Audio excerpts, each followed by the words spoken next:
नमस्कार, मैं डॉक्टर राजेंद्र प्रताप सिंह, सहायक आचार्य कालीचरण पीजी कॉलेज लखनऊ और एकेडमिक काउंसलर इग्री लखनऊ।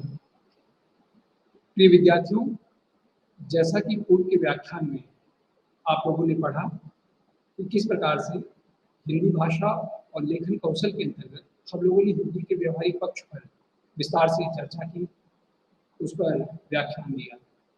हिंदी का व्यवहारिक पक्ष क्या है, किन रूपों में हिंदी का व्यवहारिक रूप में प्रयोग होता है और कैसे वो प्रयोग उपयोगी और अधिक से बनाया जाए, इस पर विचार किया। हमने देखा कि लेखन कौशल के लिए हमें भाषा का ज्ञान होना, भाषा का सही प्रयोग व सटीक प्रयोग हम तभी कर सकते हैं जब उसके तमाम व्यवहारिक पक्षों से परिचित हों। तो BH-DLA 136 हिंदी भाषा लेखन कौशल पाठ्यक्रम के अंतर्गत हमने अपने पहले व्याख्यान में कुल 5 इकाइयों पर केंद्रित अपना व्याख्यान दिया था, जिसमें मुख्यतः हिंदी का व्यवहारिक जो स्वरूप है वो कितना विस्तृत है, उसके सामने कौन कौन सी चुनौतियां हैं, उन चुनौतियों का समाधान हम किस प्रकार से करें, इस पर विचार किया। इसी क्रम में जैसा कि विदित है, हिंदी भाषा और लेखन कौशल का ये पाठ्यक्रम BA स्तर पर अनिवार्य पाठ्यक्रम के रूप में है। इसमें मुख्य रूप से 2 खंड हैं। पहले खंड के अंतर्गत व्यवहारिक हिंदी और लेखन कौशल है और दूसरे खंड के अंतर्गत तार्किक लेखन है। तार्किक लेखन या मुख्यतः लेखन कौशल है और लेखन कौशल में कुल 6 इकाइयाँ हैं और 6 इकाइयों में जो पहली इकाई है वो तार्किक लेखन की है कि किस प्रकार से तार्किक लेखन का प्रयोग आधुनिक काल में बढ़ा है।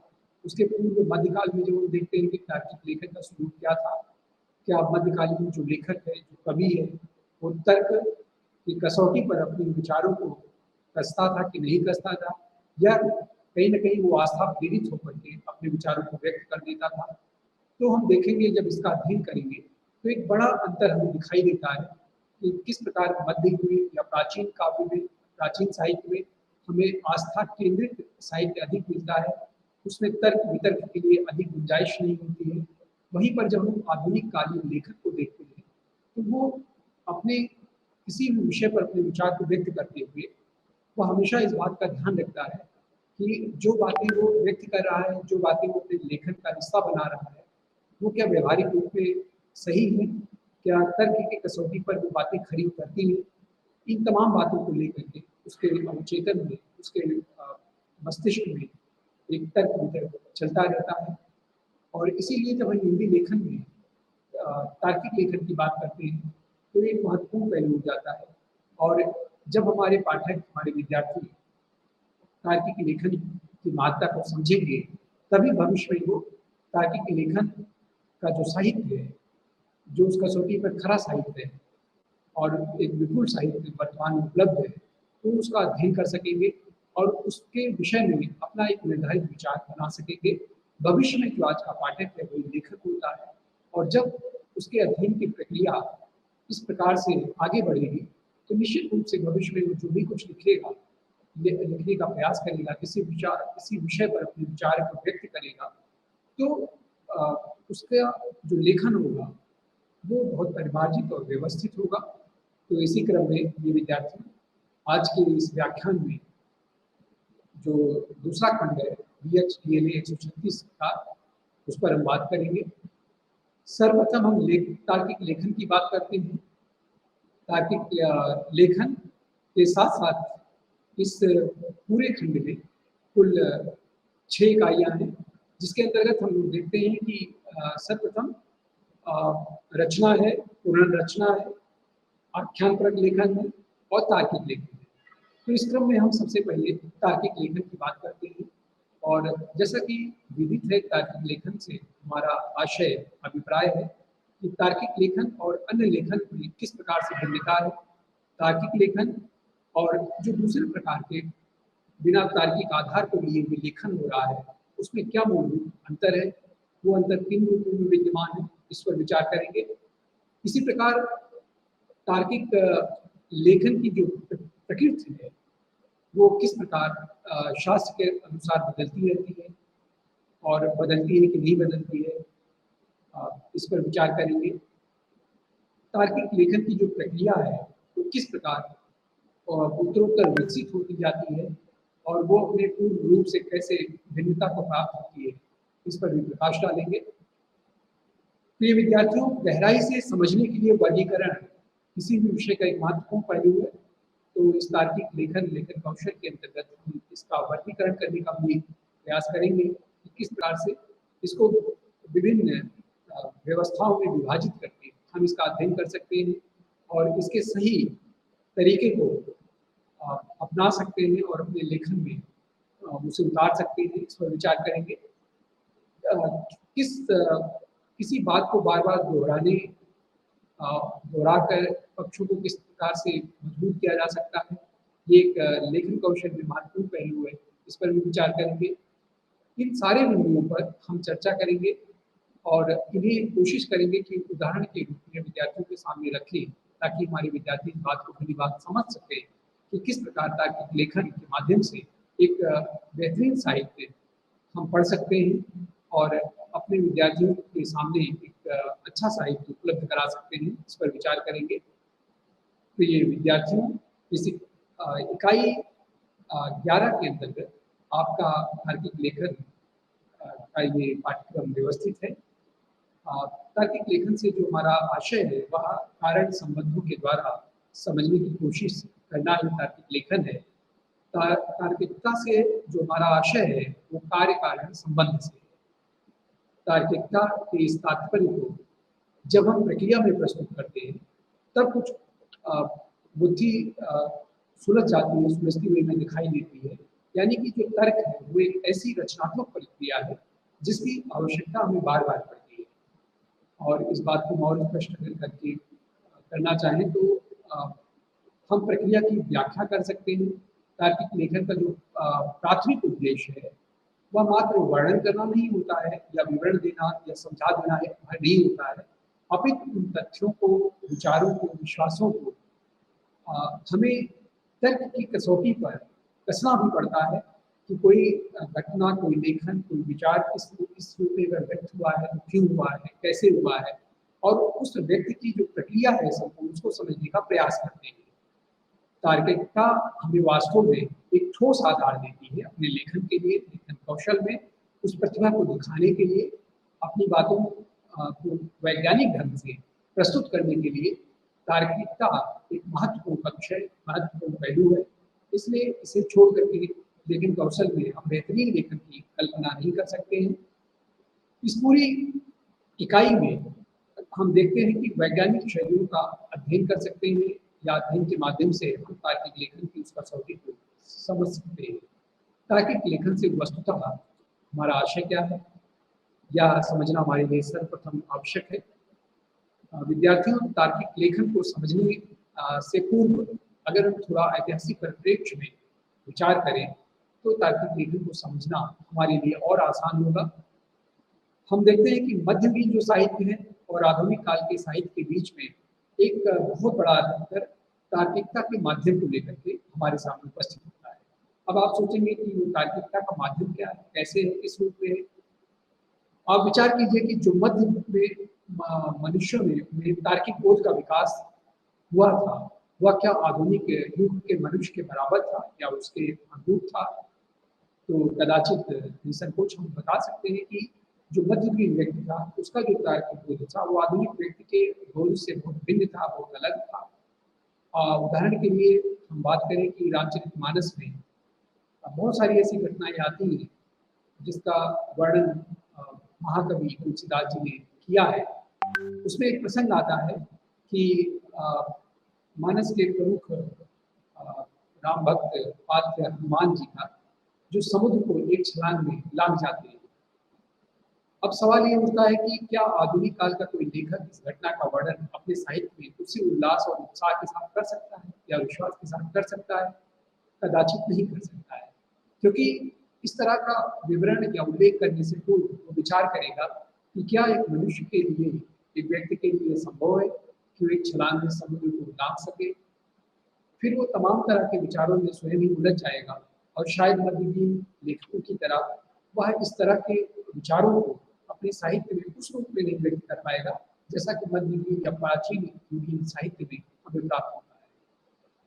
तो वर्तमान के लेखक के लिए सबसे बड़ी कसौटी ये है कि कोई भी घटना का वर्णन वो करेगा तो उसे सबसे पहले उसकी विश्वसनीयता और प्रामाणिकता पर विचार करेगा, तदुपरांत ही उसका वर्णन करेगा।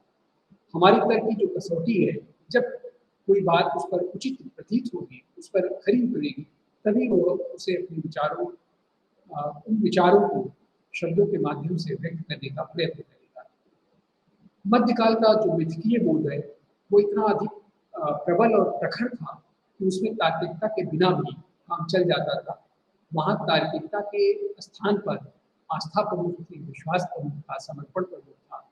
यही कारण है कि जो लेखक है मध्ययुगीन, उसके लिए तार्किक कसौटी उतना महत्वपूर्ण पक्ष नहीं था और वो अपने विश्वास के आधार पर पुरातन जो साहित्य उपलब्ध है उसके आधार पर वो उनमें आस्थावान दिखता है और अपने विचारों को उन्हीं के अनुरूप व्यक्त करने में समर्थ भी दिखता है। किंतु आधुनिक युग की शुरुआत, जैसा कि प्रिय विद्यार्थियों आप लोग जानते हैं कि यूरोप में ये जो पुनर्जागरण है, जिन्हें हम रेनेसां के रूप में जानते हैं, से माना जाता है। ज्ञान विज्ञान के विकास और भौगोलिक खोजों ने यथार्थ की नई दृष्टि उत्पन्न की और चिंतन के नए तरीके को जन्म दिया।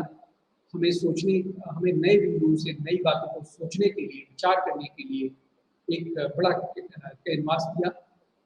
तो निश्चित रूप से जो आधुनिक कालीन लेखक है, उसका जो विचार करने का आधार है, वो अपने पूर्ववर्ती लेखकों से बहुत भिन्न है, बहुत अलग है, क्योंकि उसका वर्तमान उन तमाम बातों से अज्ञान नहीं है। बहुत सारे अन्य स्रोतों से उसके ज्ञान का काफ़ी विस्तार है। उसके पास बहुत सारे स्रोत हैं जिसके माध्यम से वो अपने कथनों की पुष्टि कर सकता है, उसको प्रमाणित करने के लिए उनका अध्ययन कर सकता है, उन पर चिंतन कर सकता है। ज्ञान विज्ञान के विकास और जो भौगोलिक खोज हुई है वर्तमान में, वो काफ़ी कुछ हमारे लेखन को अधिक समृद्धशाली बनाने में सबल है। उसके चिंतन के लिए नए तरीके हमें मिल जाते हैं आसानी से। लोग जीवन के प्रत्येक पहलू पर तार्किक चिंतन आज का जो आधुनिक लेखक है वो करने लगा है। यह विश्वास किया गया कि मनुष्य अनिवार्यतः तार्किक प्राणी है, इस पर कोई संदेह नहीं है। मनुष्य ने कभी भी जो ज्ञान अर्जित किया, जो विद्या अर्जित की, जो भी उपलब्धि उसके जीवन में जुड़ी, वो वहीं पर आराम करके, रुक करके, स्थिर होकर के वहीं पर अपने तर्क को, अपने चिंतन को विश्राम नहीं देता है। अनवरत सोचना उसकी प्रकृति का हिस्सा है, उसकी प्रवृत्ति है और यही कारण है कि वो अत्यधिक तार्किक है और इसके परिणाम स्वरूप उसके तार्किक चिंतनशील होने के नाते उसका जो लेखन है उसमें दिनों दिन आप वो परिवर्तन, वो व्यक्ति का वो भिन्न रूप आपको साहित्य में दिखाई देगा। आधुनिकता का विकास इसी तार्किकता से ही संभव हुआ। आज जिस तरह से हम आधुनिकता पर इतराते हैं या आधुनिकता में जिस प्रकार हमें एक विपुल साहित्य मिलता है, हमें जो लेखन कौशल का एक बृहद रूप दिखाई देता है और बहुत भिन्न रूप दिखाई देता है इसके पूर्व के साहित्य में, जो कदाचित संभव नहीं था या उपलब्ध नहीं था। तो इसका एक मूल कारण यही है कि मनुष्य स्वभावतः तार्किक प्राणी है और उसके तार्किकता के आधार पर ही उसका सृजन का विस्तार हुआ है और वो उत्तरोत्तर उसी तर्क के आधार पर, तर्क की कसौटी पर अपने चिंतन को कस कर अपनी वाणी को व्यक्त करता है। तो इस प्रकार हम देखते हैं कि जिसे हम आधुनिक कहते हैं, उसका एक अर्थ यह भी होता है कि हम किसी चीज़ को एक प्रक्रिया में ला करके ही उस पर विचार करते हैं, उसका अध्ययन करते हैं और उस पर अपने विचारों को व्यक्त करते हैं।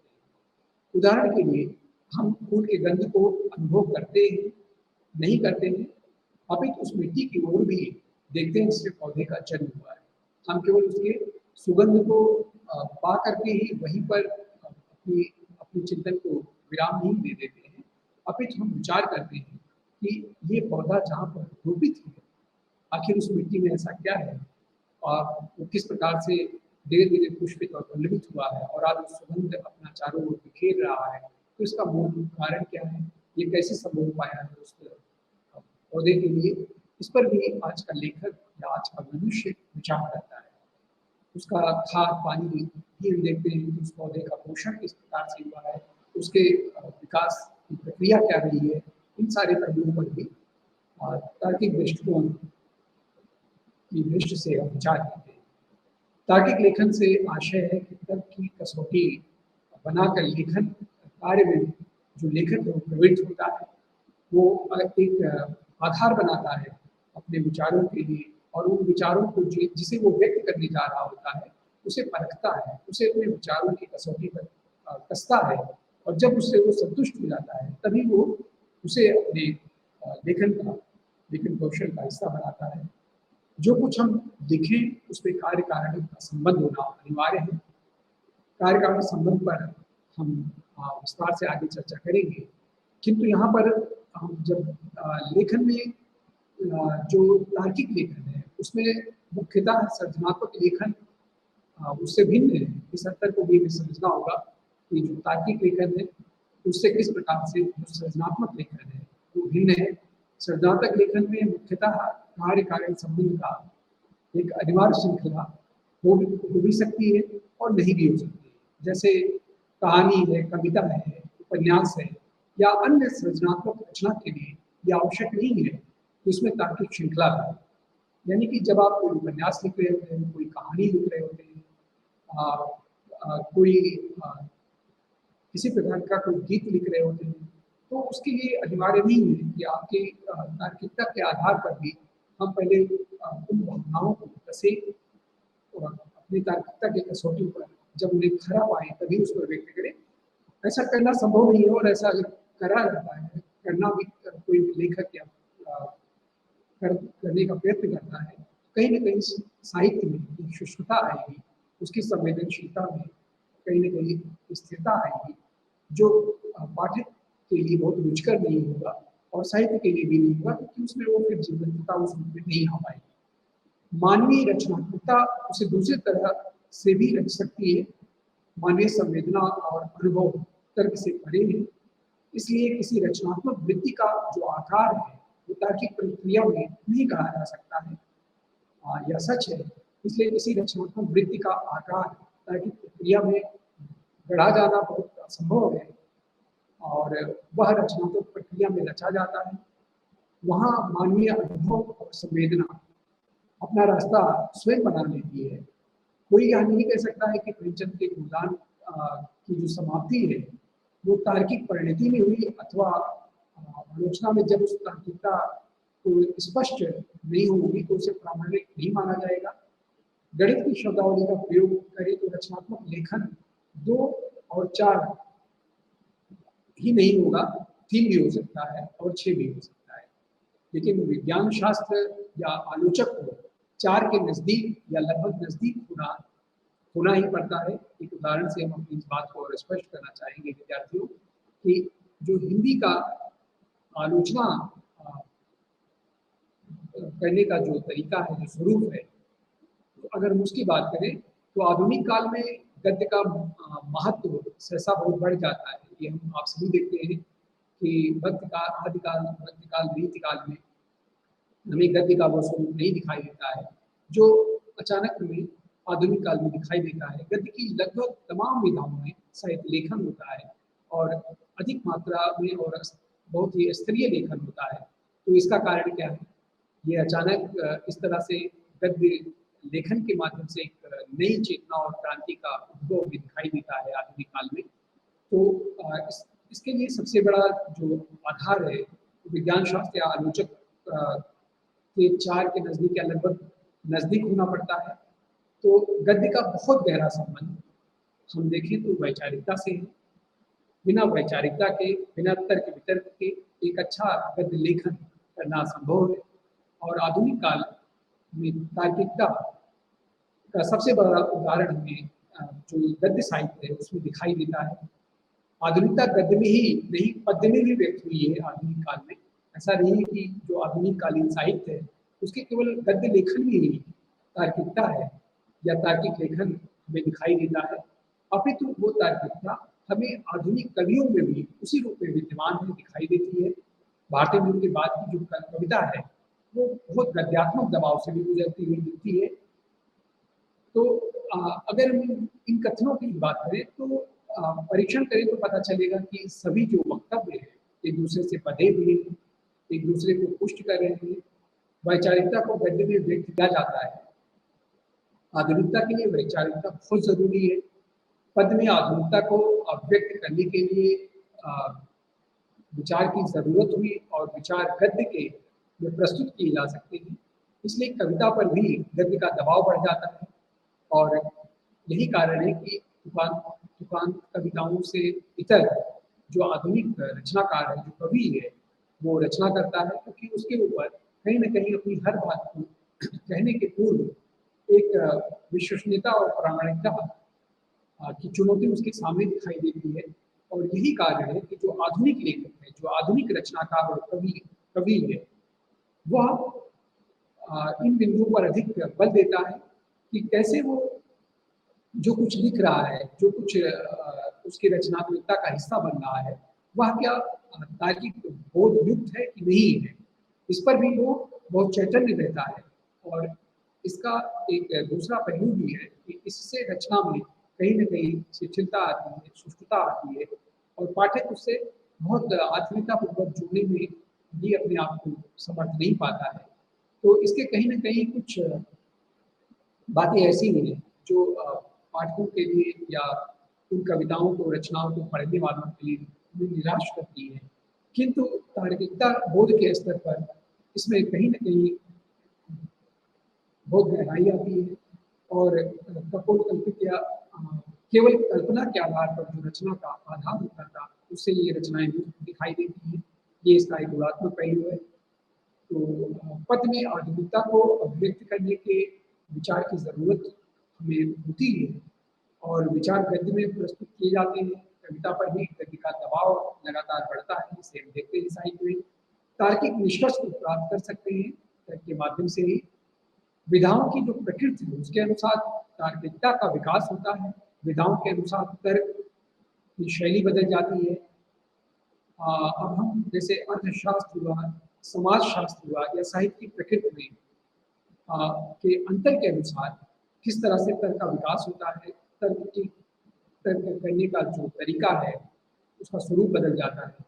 जब भी हम देखते हैं विषय वस्तु बदल गया तो हमारे तर्क करने का और जो स्वरूप है वो भी इसके साथ साथ बदलता है।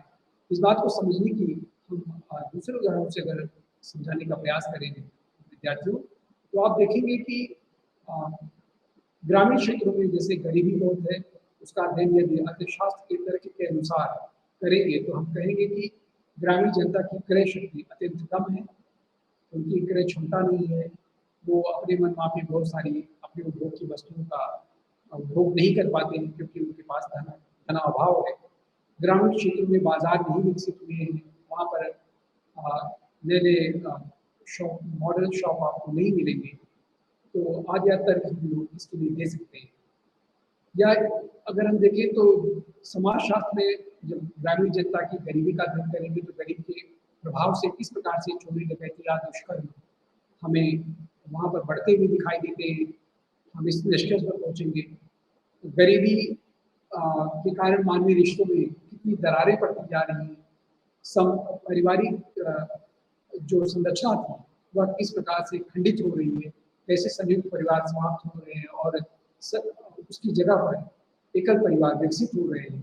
इन तमाम कारणों की तरफ हम फिर उपस्थित होंगे, उन्मुख होंगे और फिर उसके लिए हम अलग अलग तर्क देंगे और उन तर्कों के आधार पर जब हम उसकी पुष्टि कर सकेंगे तो विचारों को एक शब्दों का रूप देंगे।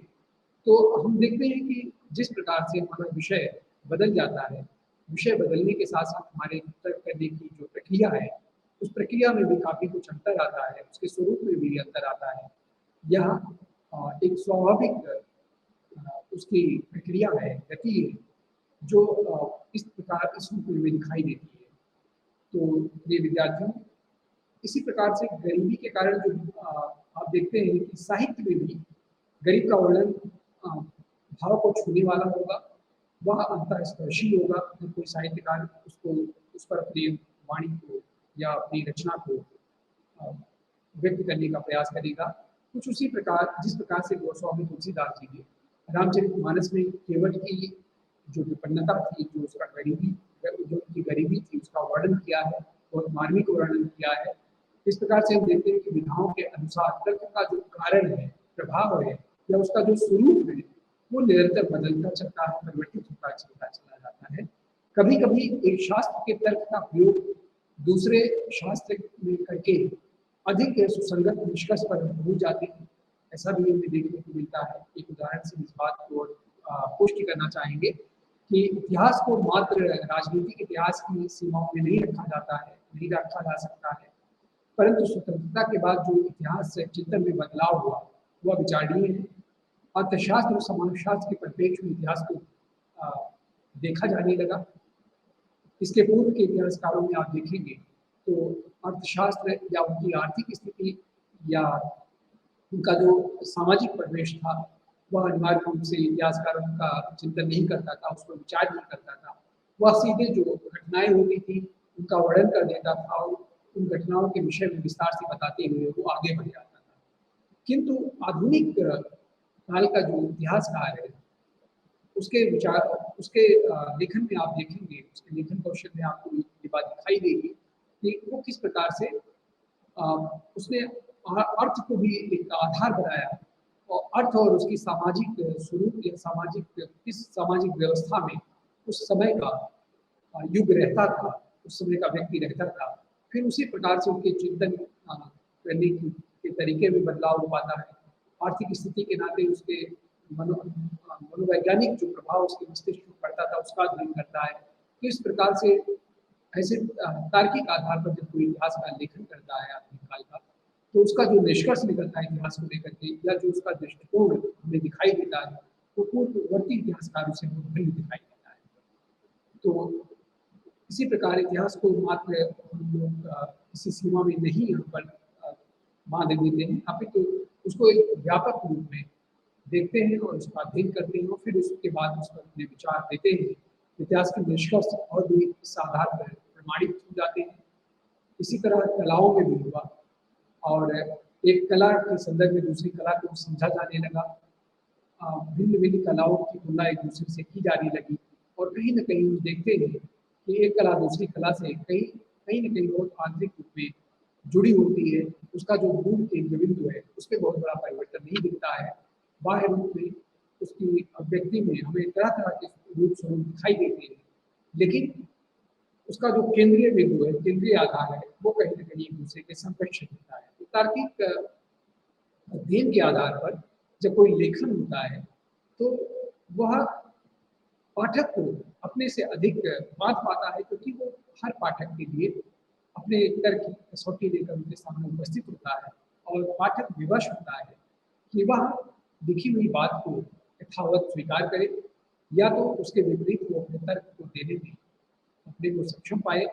तो ऐसी स्थिति में निश्चित रूप से जो लेखन का स्वरूप है वो विकसित हुआ और वैज्ञानिक कसौटी पर भी वर्तमान का लेखन इस नाते से खरा उतरता दिखाई देता है। अब हम बात करते हैं तार्किक लेखन की प्रक्रिया क्या है।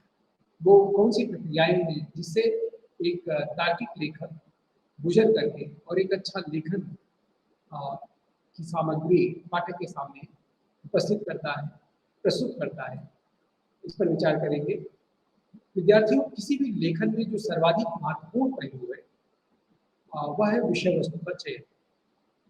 कुछ भी लिखने से पूर्व एक लेखक के सामने जो सबसे बड़ी चुनौती होती है वो किस विषय पर अपने विचार व्यक्त करे, किस विषय को वो अपने लेखन का आधार बनाने जा रहा है।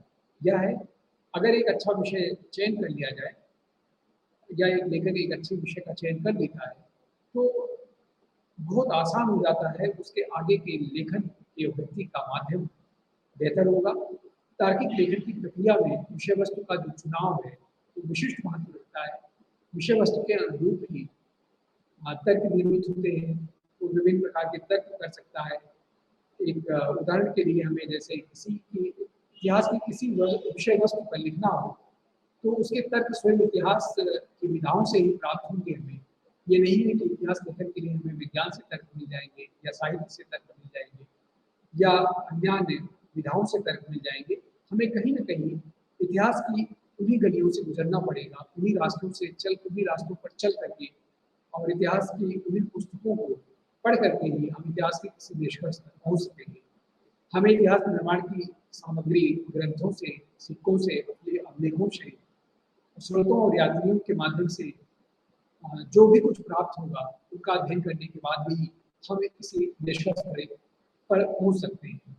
और इन सब किसी निष्कर्ष तक पहुंचने के लिए जो हमें आधार बनाना होगा वो खोजी तर्क जो प्रवृत्त है उसके आधार पर हम निर्णय कर पाएंगे।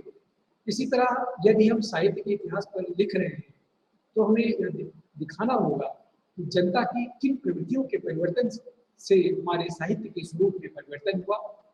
वो कौन कौन सी प्रवृत्तियां हैं, कौन कौन से कारण हैं, कौन कौन से ऐसी परिस्थितियां थी, ऐसा परिवेश था उनका जिनके कारण से निरंतर हमें साहित्य की प्रवृत्तियों में एक भिन्नता और एक परिवर्तन का स्वरूप दृष्टिगत होता है। विषय वस्तु के चुनाव होने के बाद उस विषय वस्तु में क्या क्या लिखना है इसका एक मानसिक ढांचा या एक लिखित ढांचा हमारे अंतःकरण में बन जाता है। हमारे औचित्य में ये बात कहीं न कहीं से अंकित हो जाती है कि हमने जो इस विषय का चयन किया है, इस विषय का चुनाव किया है लिखने के लिए, उसका आधार क्या है, उसकी पूरी संरचना क्या है, उसका पूरा आकार और प्रकार क्या है, और इसके बाद हम अपनी बातों को पुष्टि करने के लिए तार्किक प्रक्रिया से गुजरते हैं या तार्किक बातों का उसमें प्रयोग करते हैं। इस कथन के संदर्भ में जो तथ्य सबसे महत्वपूर्ण है उस कथन के बाद देना चाहिए, इस पर भी विचार करते हैं कौन सा कथन पहले कहना है, कौन सा कथन बाद में कहना है। तो एक जो तार्किक लेखक है वो इस पर भी विचार करता है। तो हम देखते हैं कि कथन के उसके बाद उससे कम महत्वपूर्ण तथ्य को हम उसी क्रम में या श्रृंखला में रखते चले जाते हैं। इस प्रकार तार्किक अद्वितीय का जो श्रृंखलाबद्ध निर्माण है विद्यार्थियों वह होना शुरू हो जाता है। जो तथ्य विषय वस्तु से संबद्ध न हो उस प्रकार के तथ्य से बचना चाहिए। तथ्य बोझिल न हो, उबाऊ न हो, उसमें संप्रेषणता का अभाव न हो और साथ ही साथ जो तार्किक अद्वितीय है और उसकी जो श्रृंखला है वह बनी रहे। इसे एक उदाहरण के रूप में हम समझने का प्रयास करें कि जैसे सोचने का जो हमारा ढंग है वो बहुत आसान होना चाहिए, वो उलझा हुआ ना हो उसमें, ताकि उससे जो पाठक है जिसका वो अध्ययन कर रहा है उसे वो आसानी से समझ सके। मानो इसके लिए एक उदाहरण देते हैं, भारत पर सिकंदर के आक्रमण का क्या प्रभाव पड़ा, इसके उत्तर में हम क्या लिखें। अगर ये विषय हम विद्यार्थियों को देते हैं तो आप सीधा सीधा लिखेंगे कि इस आक्रमण का सबसे महत्वपूर्ण परिणाम था कि भारत और यूनान के बीच विभिन्न क्षेत्रों में प्रत्यक्ष संपर्क हुआ और प्रत्यक्ष संपर्क की स्थापना हुई। सिकंदर के अभियान से 4 भिन्न भिन्न स्थल मार्गों और जल मार्गों के द्वार खुल गए भारत के लिए। इससे यूनानी व्यापारियों और शिल्पियों के लिए मार्ग प्रशस्त हुआ। व्यापार की तत्कालीन सुविधाएं और ज़्यादा उन्नतशील। तो यह कुछ एक छोटा सा कथन है जिसे हमने आपके सामने बोला। तो अगर हम केवल इस पूरे अनुच्छेद का अध्ययन करें और इसकी व्याख्या करने का प्रयास करें तो क्या पाते हैं कि सिकंदर के भारत पर आक्रमण के परिणाम स्वरूप विभिन्न क्षेत्रों से हमारा संपर्क बढ़ा। फिर जो लेखक है वो विभिन्न क्षेत्रों के खुलने की व्याख्या करता है। इस एक परिणाम का प्रभाव कई क्षेत्रों पर पड़ा। तार्किक जो लेखन की प्रक्रिया में लेखन में कारण और प्रभाव की बीच श्रृंखलाबद्ध प्रक्रिया होनी चाहिए, इस पर विशेष ध्यान दिया जाता है और इस प्रक्रिया के कारण ही जो पाठक है वो उस पर विश्वास कर पाता है। एक कारण से एक प्रभाव, फिर उसी से संबद्ध एक दूसरे कारण से दूसरा प्रभाव।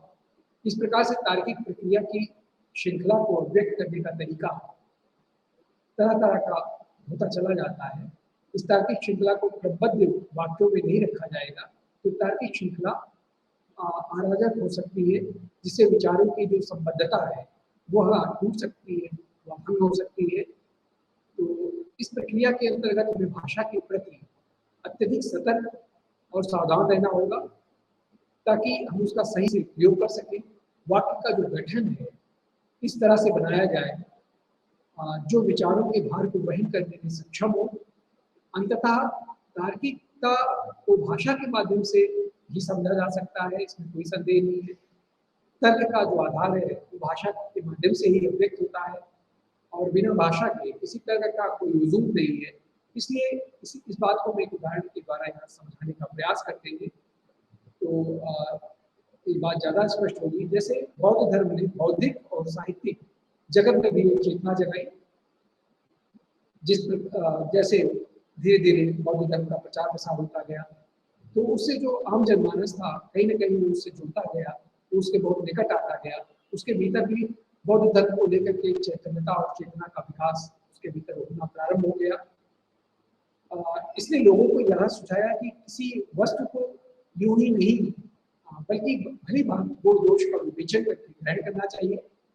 किसी ने कुछ कह दिया तो उसके कहने के आधार पर उस बात को जीवन ग्रहण कर दे, ये आवश्यक नहीं है, ये नहीं होना चाहिए। इस बात को समझाया। बहुत हद तक अंधविश्वास का स्थान तर्क ने ले लिया और बौद्ध धर्म के माध्यम से जो भी व्याख्यान दिए गए, जो भी उपदेश दिए गए, जो भी सभाएं की गई, कहीं न कहीं उसे आम जनमानस पर ही डाल दिया गया कि आप इसे ज्यों का त्यों मत ग्रहण करिए। सबसे पहले इसे अपने विचारों की कसौटी पर आप कसें। यदि आपके विचारों के अनुकूल आपको प्रतीत होता है, तर्कसंगत लगता है, तभी आप इसे स्वीकार करिए। तो हम देखते हैं कि इस प्रकार से एक तार्किकता का विकास होता है, तार्किक चेतना का विकास होता है और ये विकास हमें साहित्य में भी, आधुनिक साहित्य में भी दिखाई देता है। भाषा के साथ सहयोग बढ़ जाता है। भाषा और विचारों का क्रम कहीं टूटता हुआ दिखाई नहीं पड़ता है। तार्किक प्रक्रिया में जो भाषा है उसकी ओर विशेष ध्यान दिया जाता है, क्योंकि तर्क को रखने का, तर्क को प्रमुखता देने का, तर्क को प्रबलता के साथ व्यक्त करने का जो माध्यम है, हमने बताया वो भाषा ही है। इसलिए भाषा को इस लेखन कौशल प्रक्रिया में अधिक महत्व दिया जाता है। अब हम विद्यार्थियों बात करेंगे कि प्रक्रिया की जो व्याख्या है, कार्य और कारण का संबंध क्या है, किस रूप में है, इस पर विचार करते हैं।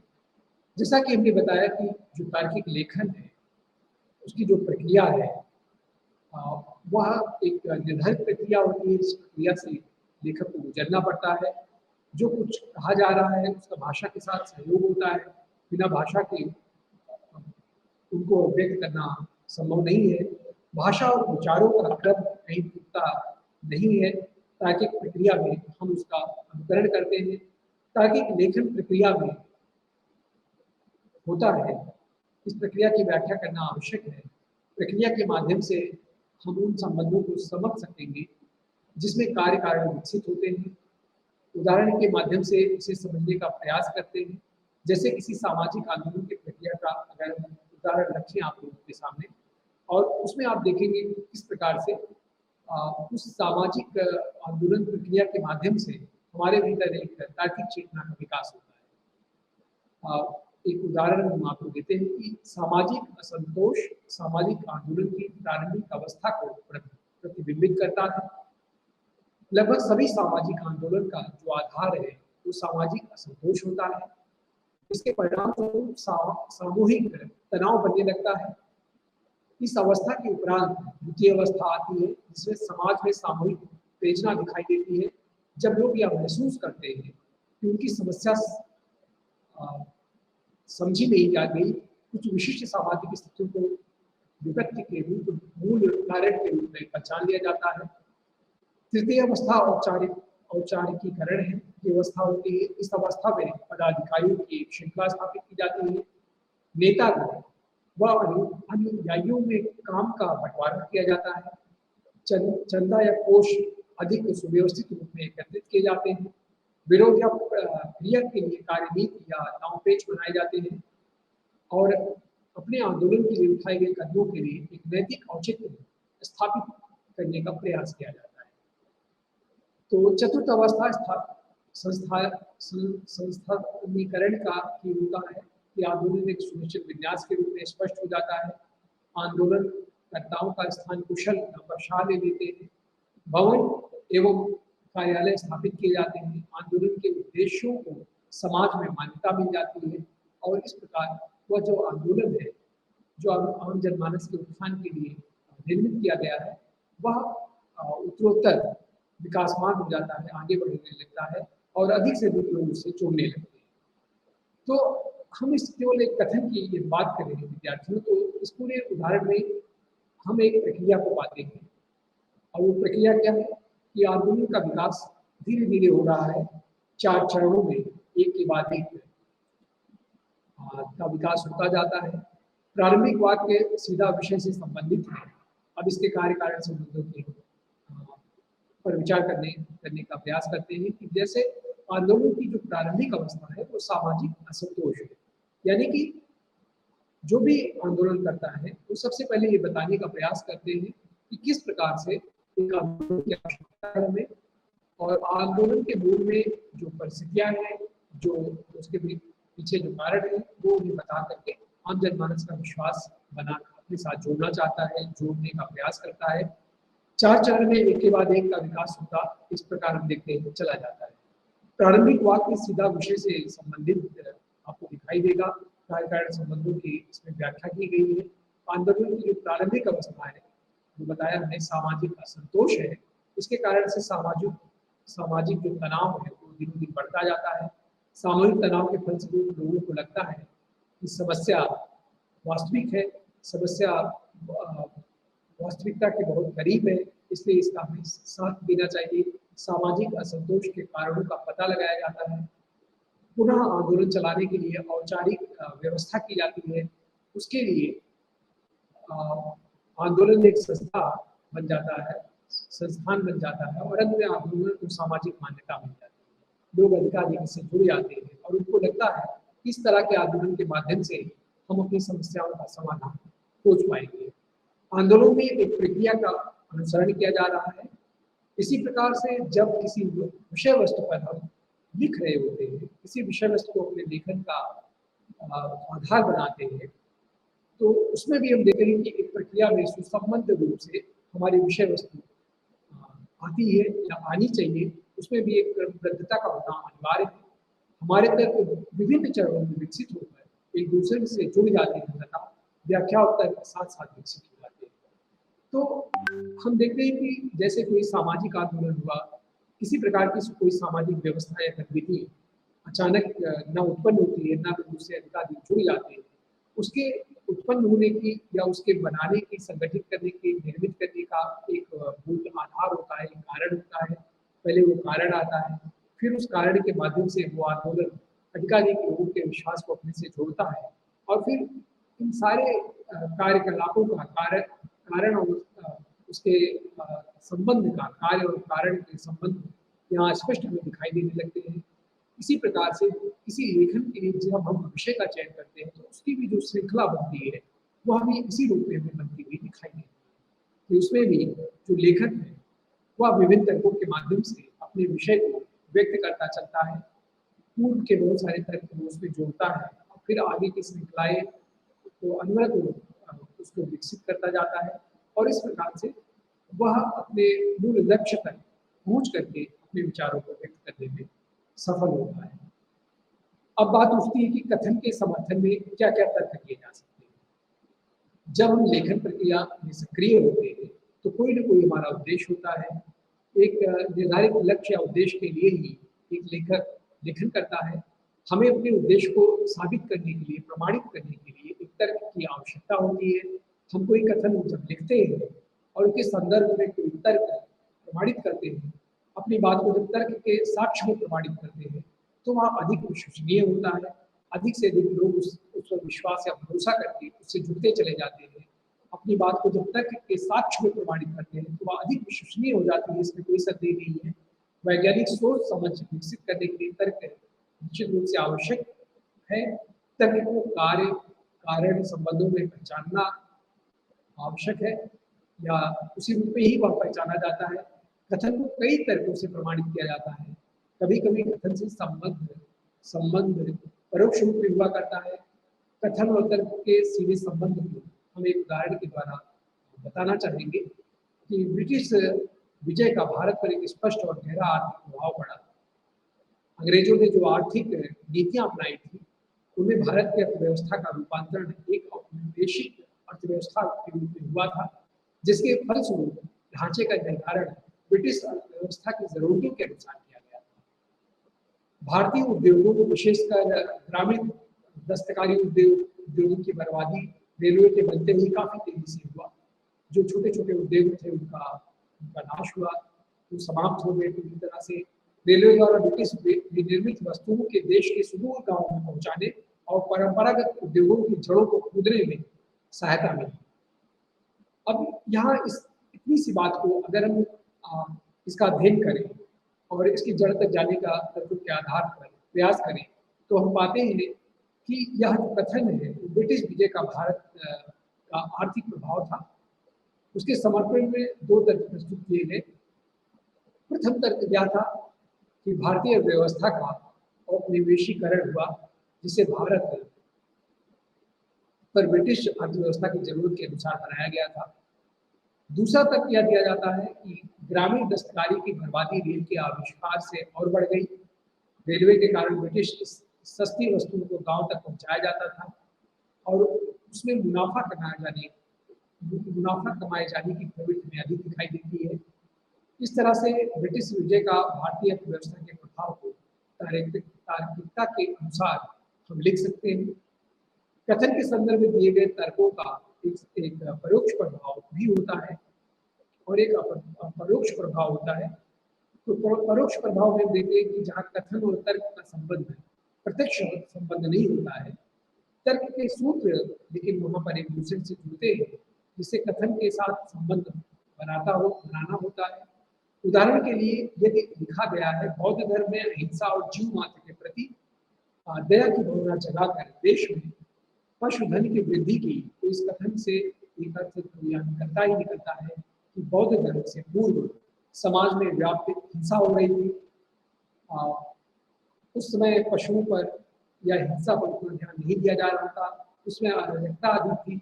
उस समय मनुष्य उस संवेदना के साथ अन्य जीवों को नहीं लेता था, जिसके नाते से बौद्ध धर्म में इस तरह की एक संवेदना का विकास होता है। इसे हम अपने तर्क की कसौटी के माध्यम से व्यक्त कर सकते हैं और कथन के संदर्भ में छिपे हुए जो परोक्ष तर्क है उसे पहचान सकते हैं। तो लेखन कौशल में इस अप्रत्यक्ष संवेदना को या तर्क को पहचानना आवश्यक होता है, तभी हम एक सार्थक और तार्किक लेखन में सफल हो सकते हैं। तो हम देखते हैं कि मूलतः तार्किक लेखन क्या होता है या तार्किक लेखन की प्रक्रिया क्या होती है, हम इससे अवगत हुए। और इस प्रकार हम देखते हैं कि कथन को तमाम कथनों के माध्यम से अगर हम इस पर बात करेंगे तो तर्क महत्वपूर्ण पक्ष है, पहलू है तार्किक लेखन में। उदाहरणों के प्रयोग से कथन की जो प्रामाणिकता है वह हमें दिखाई देती है। किसी भी बात को तर्क के द्वारा पुष्ट करना तार्किक लेखन का आसान तरीका होता है। उदाहरणों की अधिकता से कभी कभी मूल जो प्रश्न है वो गायब हो जाता है। यह एक इसका दोष भी है कि मूल बात पीछे छूट जाती है और तर्क की एक लंबी श्रृंखला हमारे सामने खड़ी हो जाती है। उदाहरण के लिए उदाहरणों को का जो प्रयोग है वो संतुलित रूप में होना चाहिए। इस नाते से यदि हम केवल तर्कों पर ही अधिक ध्यान देंगे तो एक तर्क का कोई आदि अंत नहीं है और केवल तर्कों के आधार पर ही हम किसी समाधान तक हमेशा नहीं पहुंच सकते हैं। इसलिए हमें इस बात से भी बचना चाहिए, लेखन कौशल में हमें इस बात पर भी ध्यान देना होगा कि केवल तर्क ही से बात शुरू करके और तर्क पर ही बात को समाप्त करके यदि लेखन करेंगे तो कहीं ना कहीं उसकी सीमाएं संकुचित होंगी और लेखन की जो स्वाभाविक प्रक्रिया है वो बाधित होगी, वो प्रभावित होगी और फिर उससे पाठक उस रूप में हमें नहीं जुड़ता हुआ दिखाई देगा। तो इसलिए जितनी संदर्भ की मांग हो हमें उतना ही उदाहरण प्रस्तुत करना चाहिए।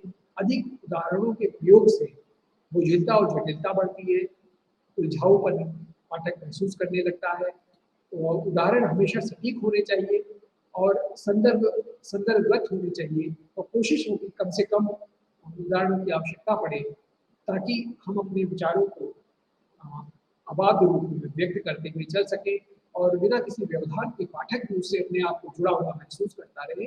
जो उदाहरण कथन के संदर्भ में प्रयुक्त करें उससे ऐसा आभास होना चाहिए कि वह जो कथन है एक परिप्रेक्ष्य में दिए हुए हो। एक उदाहरण के द्वारा हम इसे और स्पष्ट करना चाहेंगे विद्यार्थियों की, जैसे जैव प्रौद्योगिकी एक बहुआयामी विज्ञान है जिसका विकास जीव विज्ञान, रसायन विज्ञान या अभियांत्रिकी के समन्वित उपयोग से हुआ है। इसका उपयोग जीवन के विभिन्न क्षेत्रों में होता है। उदाहरण के लिए कृषि, वानिकी, बागवानी, खाद्य संबंधी उद्योग, पर्यावरण संरक्षण आदि में जैव प्रौद्योगिकी के उपयोग की बहुत संभावनाएं हैं। कृषि, वानिकी एवं बागवानी के क्षेत्र में कई पादप जातियों का विकास हुआ, उत्तम बीजों का उत्पादन हुआ। ईंधन के क्षेत्र में नई पादप जातियों का विकास स्वाभाविक रूप में हुआ। खाद्य पदार्थों से संबंधित उद्योगों में जैव प्रौद्योगिकी के प्रमुख उदाहरण हैं। तो इनमें हम लोग देख रहे हैं कि इसे हम अगर एक कथन मान लेते हैं इस पूरी बातचीत को, तो जैव प्रौद्योगिकी वह बहुआयामी विज्ञान है जिसका विकास जीव विज्ञान से हुआ, रसायन विज्ञान और अभियांत्रिकी आदि के समन्वित उपयोग से ही इसका विकास हुआ, जिसमें इसका उपयोग विभिन्न क्षेत्रों में होता है। इस कथन को उदाहरण के माध्यम से पुष्ट किया गया है। तो कथन के संदर्भ में उदाहरण का प्रयोग बहुत ही विस्तृत है। तार्किक लेखन में सामान्यतः उदाहरणों के लंबे प्रयोग से बचना चाहिए, क्योंकि लंबे उदाहरण देने से जो मूल विषय वस्तु है उसकी गति में कमी आएगी, उसमें बाधा आएगी और उसकी रोचकता में भी कमी उत्पन्न होगी। इस नाते से हमें लंबे उदाहरण देने से बचना चाहिए। केवल तर्क के नाम पर हमें अनवरत केवल तर्क का सहारा ही नहीं लेना चाहिए, उसमें विषय के अनुरूप भी अपने विचारों को व्यक्त करने का एक प्रभाव हमें बनाए रखना होगा, तभी वह अधिक प्रभावी और उपयोगी लेखन सिद्ध होगा। इसलिए लेखन कौशल के लिए विद्यार्थियों हमें बहुत सतर्क तरीके से लेखन करने का प्रयास करना होता है, ताकि हम तर्क को दे, उदाहरण भी दें, लेकिन तर्क के पीछे कहीं हम इस बात को न भूल जाएं कि हम तर्क पर तर्क देते चले जाएं और विषय बहुत पीछे छूट जाए, विषय बहुत जटिल और बोझिल हो जाए, बहुत कठिन हो जाए और जिसमें पाठक की कोई रुचि न रह जाए। फिर साहित्य कोई भी हो, कैसा भी हो, लिखा पाठकों के लिए ही जाता है और जब उसमें पढ़ने वालों की रुचि में ही आप अभाव देखेंगे, फिर वो साहित्य निरर्थकता की ओर हो जाएगा। इसलिए कहने का आशय सिर्फ इतना है कि तार्किक लेखन होना चाहिए। तार्किक लेखन की आवश्यकता भी आज के साहित्य को है और निर्विवाद रूप में आज का जो साहित्य लिखा जा रहा है वह बहुत तार्किक आधारों को केंद्र में लेकर के उसका लेखन हो रहा है, किंतु उसके कुछ जो मूल प्रवृत्तिगत दोष है उन दोषों पर भी हमें ध्यान देना होगा। उन पर विचार करके ही हमें एक अच्छा साहित्य लिखना होगा और जब यह हमारे ध्यान में होगा तो निश्चित रूप से हम तर्कों के अतिदूषितपन से बचेंगे। तो यह एक महत्वपूर्ण बिंदु हुआ। इसी प्रकार हम तुलना और अंतर अगर हम बात करें कि तार्किक लेखन में तुलना और अंतर द्वारा बातों को कैसे स्पष्ट करने की युक्ति का प्रयोग किया जाता है कि अमुक वस्तु का अमुक वस्तु के साथ या विषय वस्तु के साथ, घटना के साथ किस प्रकार से हम तुलना करते हैं और तुलना के बाद उसकी भिन्नता किस प्रकार व्यक्त करते हैं, इस निष्कर्ष तक नहीं पहुंचते हैं। इसका भी प्रयोग हमें तार्किक लेखन में करना होता है। दो बातों में जब समानता होती है तो दोनों के बीच तुलना की जाती है। तुलना करने पर उनका स्वयं अर्थ स्पष्ट हो जाता है। तुलना की पहली जो शर्त होती है वो समानता की होती है कि तुलना इसीलिए की जा रही है कि उसमें कौन कौन सी बातें एक दूसरे से समान रूप में विद्यमान है, एक दूसरे के बहुत निकट है। समानता की तुलना का आधार है। समानता अगर नहीं है तो शायद तुलना की स्थिति नहीं उत्पन्न होती, इसलिए समानता ही तुलना का आधार है। तुलना करके उससे हम अंतर निकाल कर तर्क अधिक निष्पक्ष रूप से रख सकते हैं। तुलना के गुण के आधार पर हो सकती है, परिस्थितियों के आधार पर हो सकती है, घटनाओं के आधार पर हो सकती है। तुलना के बहुत सारे आधार हो सकते हैं। शैली के आधार पर हो सकती है, उसके स्वरूप के आधार पर हो सकती है और उसकी सीमाओं और भौगोलिक स्थितियों के आधार पर हो सकती है। इसलिए तुलना करने का जो आधार है उसके विभिन्न स्वरूपों में दिखाई देते हैं। तो कई सारे आधार उसके लिए हो सकते हैं। यदि पानी और दूध में शक्कर घोली जाए तो उसका स्वाद बदल जाता है और मीठी हो जाती है। या चाय और कॉफी में शक्कर मिलाएं तो खुद ही वह मीठी हो जाती है। अर्थात जो विभिन्न पदार्थों में शक्कर मिलाएं तो भी वो मीठा हो जाता है। इस प्रकार विभिन्न पदार्थों में शक्कर मिलाने पर उसके स्वाद की तुलना करें तो पता चलता है कि उनका स्वाद मीठा होने के कारण शक्कर था। तो निष्कर्ष क्या निकलता है? शक्कर मीठी थी। तो अंतर को स्पष्ट करने के लिए हम एक और उदाहरण देते हैं। यदि हम फिल्म देखते हैं और फिल्म के साथ ही साथ जब नाटक भी देखते हैं तो दोनों विधाओं में अभिनय का अंतर होता है। लेकिन दोनों में तुलना क्या है? दोनों में अभिनय होता है। तो तुलनात्मक रूप से दोनों में अभिनय ही एक आधार बनता है। दोनों विधाओं में जब अंतर करते हैं तब सूक्ष्मता की जरूरत होती है और बहुत सूक्ष्म तरीके से जब हम देखते हैं तो दोनों विधाओं में हमें अंतर दिखाई देता है। फिल्म विधा अतीत में बन चुकी होती है, वह एक यांत्रिक माध्यम द्वारा दर्शकों को दिखाया जाता है।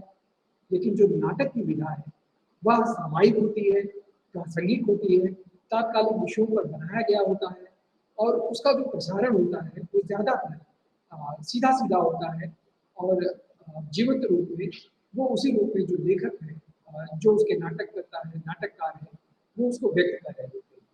तो इस प्रकार हम इस अंतर पर या निष्कर्ष पर पहुंचते हैं कि एक फिल्म और नाटक के बीच में जो ऊपरी तौर पर हमें दिखाई देने वाली बातें हैं वो एक रूप होते हुए भी सूक्ष्मता के स्तर पर उसमें बहुत भिन्नता दिखाई देती है, बहुत अंतर भी होता है। नाटक में अभिनय हो रहा होता है, वह दर्शक के साथ अभिनेता का प्रत्यक्ष रिश्ता होता है। लेकिन फिल्म में क्लोजअप है, बारीक से बारीक डिटेल्स को पकड़ने के साधन है।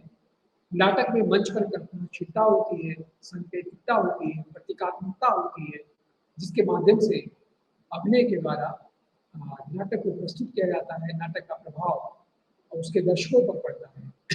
लेकिन वहीं पर हम जब तुलना करते हैं फिल्म से तो फिल्म में बहुत सारी कमियों से बचा जा सकता है क्योंकि उनमें उन दृश्यों को रिटेक करने की का अवसर होता है।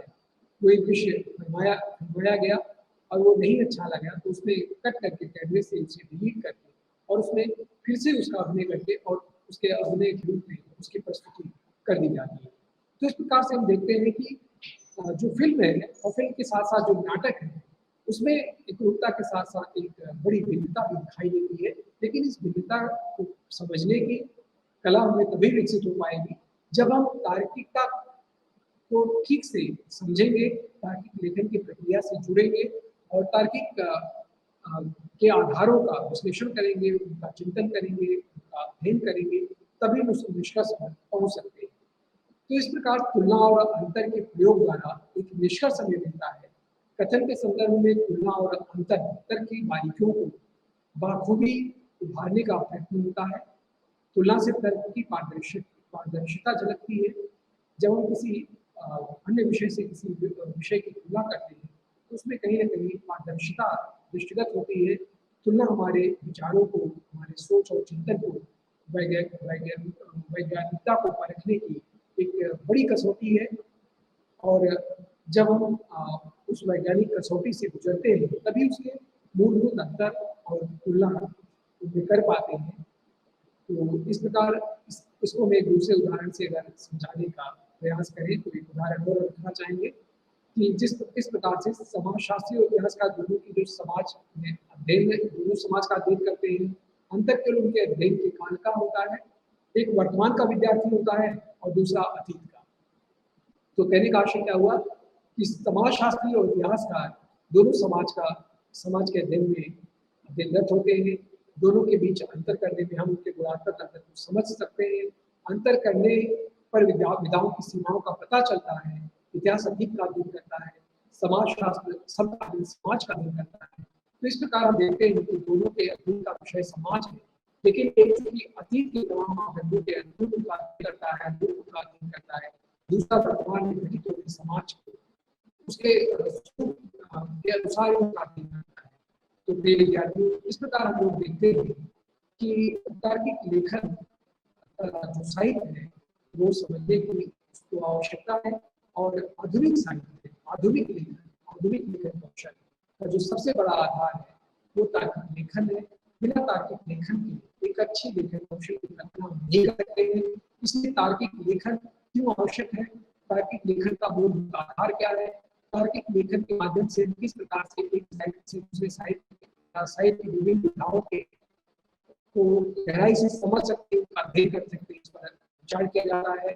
तो आज के इस व्याख्यान को हम यही विराम देते हैं और अपने व्याख्यान की श्रृंखला में हम आगे उसके पुनर्संरचना हुआ या पुनर्लेखन हुआ और लेखन के विभिन्न स्वरूपों उस पर विचार करेंगे। इसी के साथ मैं वाणी विराम देता हूँ। बहुत बहुत धन्यवाद। नमस्कार।